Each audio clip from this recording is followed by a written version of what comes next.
Hello there, lovely people. It's Rebecca here from Sewing an Imperfect Life.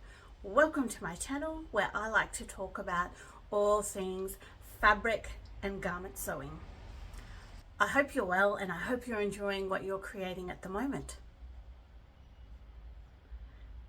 Today, I'm going to talk to you about 3 ideas for low-cost garment sewing. Some of them you've probably heard of before, but maybe it's great to have a little reminder, and one of them might be a new thought. So let's have a little look. My first idea is not a new one, but it is one that for some reason myself and I'm sure many others often put to the side, and that is repair and refashion. So look at what you've already got. What aren't you reaching for? Why aren't you reaching for it? And can you tweak it so it's a garment that you want to wear? The garment that I have refashioned in just a very, very small way today is in fact this top. I made this about a year ago and I haven't worn it for about 9 months. And the reason is because the neckline was just too wide and it slipped around quite a bit. I tried a couple of different alterations, but they changed the shape of the garment too much that it was a bit skewy from my body. So I just had it sitting to the side. And then about 3 weeks ago on someone else's YouTube channel, I saw them do a little tweak to a top that worked for them. And I thought I'd try it. So it was Deb from DB Designs Australia. And what she did was she took a little piece from down the center of her top and she just created another seam, but she created the seam on the outside of the garment and then she ironed it flat so it creates a little pleat, and then sewed down either side. So I unpicked what I'd already done and then I did that, sewed it up, and I tried it on thinking if it's not enough I'll do the same at the back so it matches, and I didn't really need to. I thought actually that's enough. It's sitting a little bit higher, which I like, and it's come in a little bit, so I did a 2 centimeter seam, which means it came in 4 centimeters altogether. So I'm really, really pleased with that very, very simple alteration. And I've got it on today. I'm about to go out and meet a friend. And I'm very, very pleased because I have a pair of trousers that I made to be a matching set with this top. And now I can put them back together. So I am wearing the Torrens top by Moona and Broad and the Birch Grove pants also by Moona and Broad. I'll put in a couple of pickies for you to see my alterations and how I've put them together today. And I've made it in a 7-berry 100% cotton, which is a Japanese fabric, and I really like it. It's got a little bit of structure and a little bit of softness.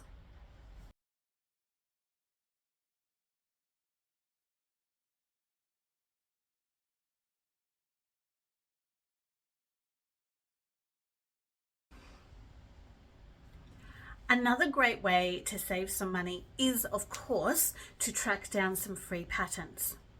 Now, free patterns are, of course, never totally free because you must be able to print them out and put them together. And you also need to have the fabric ready to go. Many independent pattern companies have free patterns so you can try them out and see if you like the block and see if you like their instructions. So I'm going to go with one specific pattern maker today. I've had a look through and I like a lot of their patterns, but I've never made anything by them.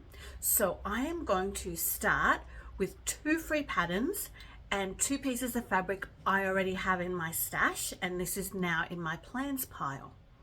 So I'm looking at Closet Core, and I'm specifically looking at their Core tee, which is a really lovely basic little boxy tee, which is semi-cropped, or you can do a longer version. I'm looking at the semi-cropped version, and I already have a piece of fabric. It's a remnant from another project. It's just a black organic French terry, which I love. So I'm going to make that up into the core tee by Closet Core. I have in fact already downloaded and printed that out ready to go. The other one from Closet Core is a little bit different. It is, I think it's called the Breeze dress, and it is also another knit pattern.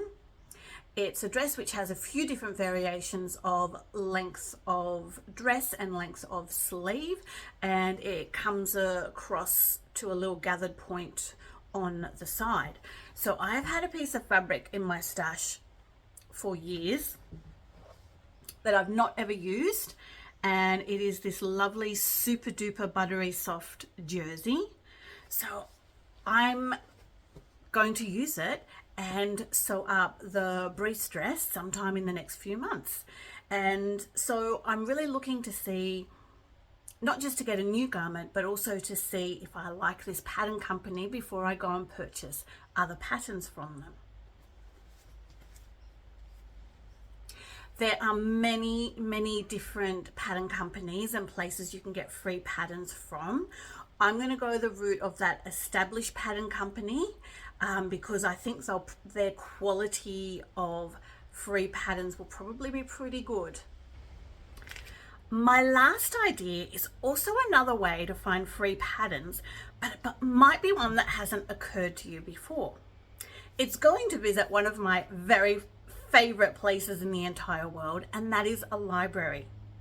Yes, your library stocks loads of crafty books.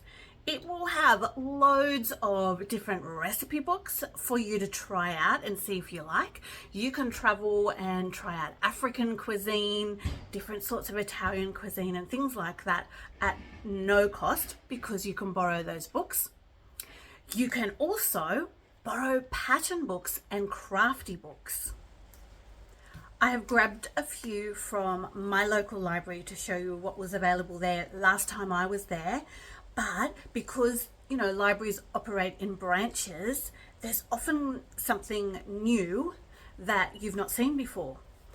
So you can always go in and just peruse the shelves and have a little browse and borrow something. And you can also go online and placehold something, and then they'll get it delivered to your closest branch, the one that you choose, and you can go and pick it up.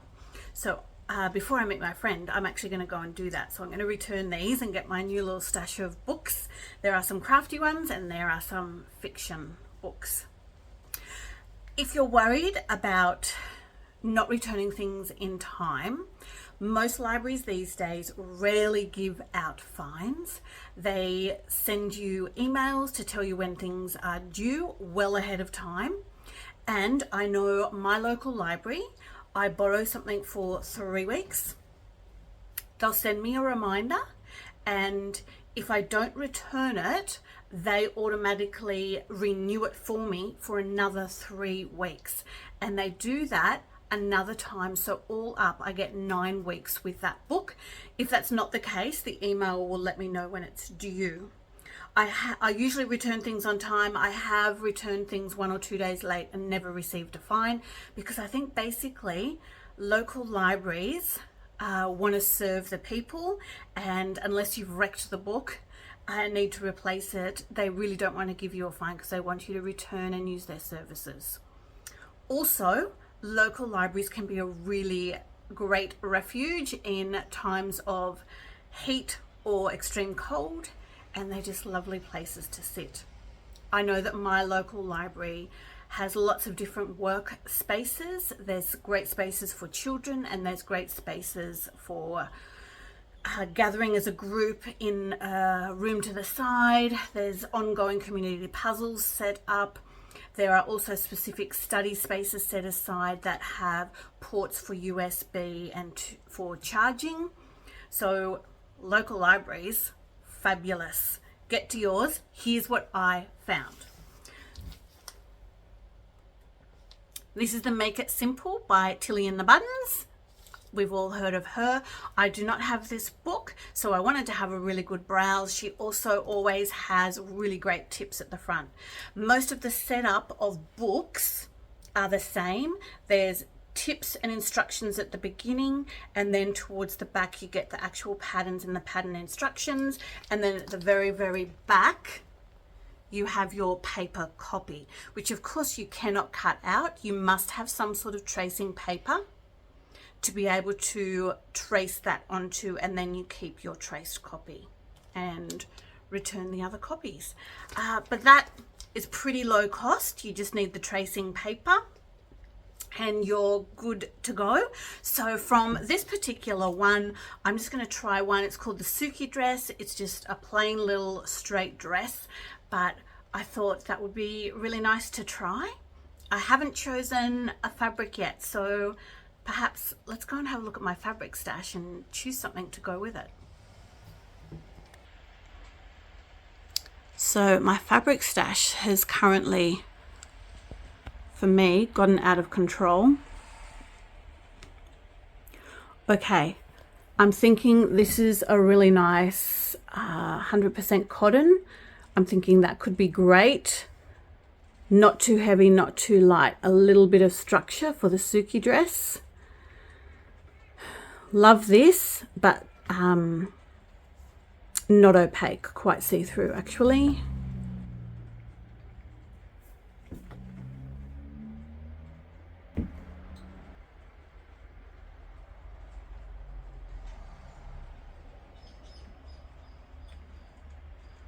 Okay, down here. Oh, I really like this. This is, you know, a vintage sheet, but it's so funky, but it is not opaque either. I'd have to line that, which is possible. But here I have two burgundies that I've never used. This one is linen and this one is drill. So I think there are probably a couple of really good options there in the burgundy.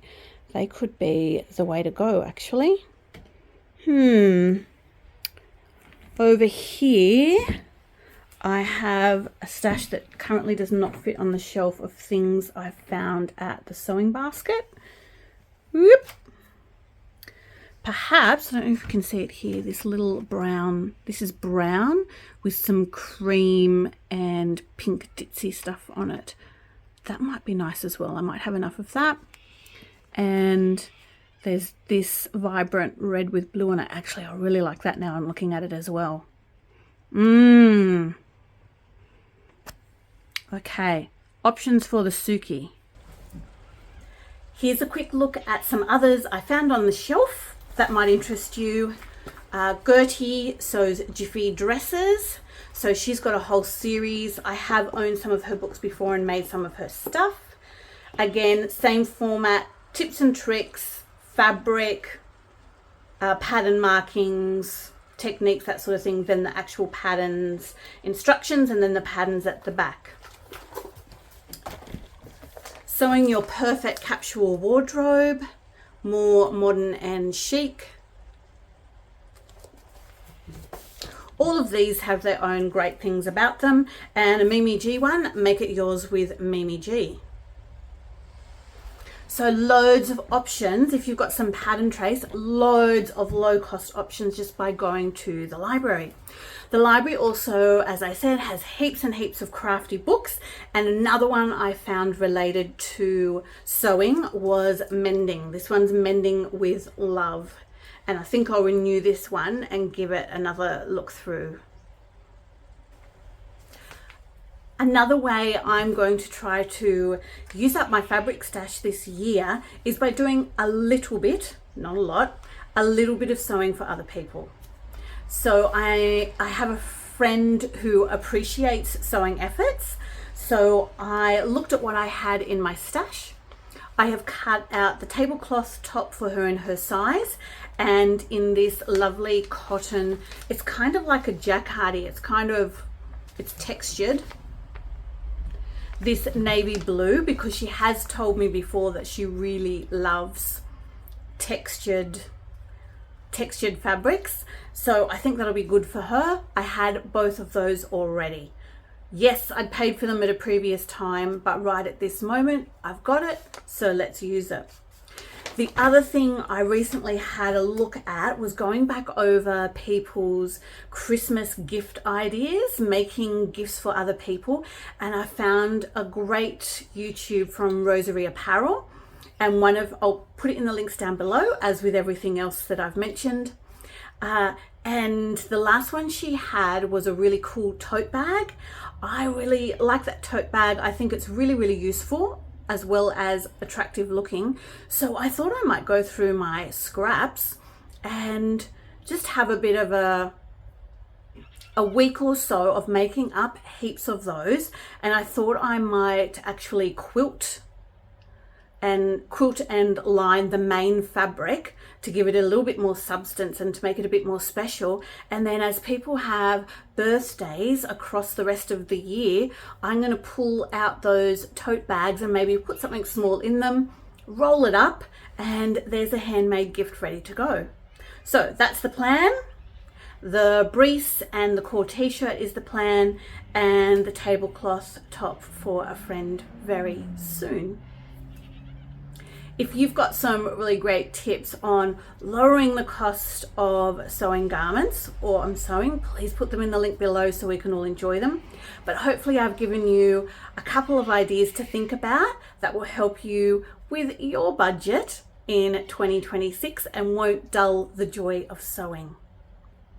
Thanks a bunch for watching to the end. It's great to have you here. I do love to hear from you all across the globe, hear how you're going just in general in life and with your sewing efforts. They're my ideas and what I'm sharing with you today. Please take care and enjoy what you're making. Bye for now.